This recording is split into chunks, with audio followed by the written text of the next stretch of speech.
Это удивительно, что на этом мусульманском могильнике, кладбище, которое здесь сейчас исследуется, совершенно нет надгробий. Возможно, оно относилось действительно к этому поселению Эскиюрт. И не исключено, что первые могилы, которые здесь появились, относились именно к эпохе Золотой Орды.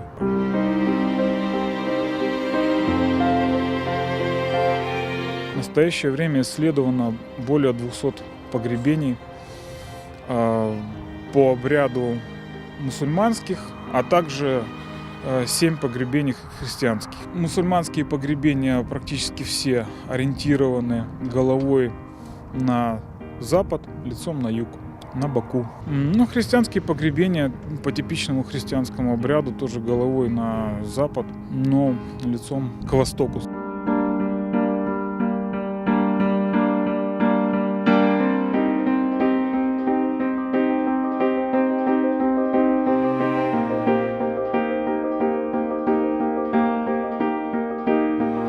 Ценность этих исследований еще и в том, что удастся изучить антропологические материалы. Для понимания истории Крымского ханства, наверное, сыграет какую-то роль определенную. Материал будет интересный.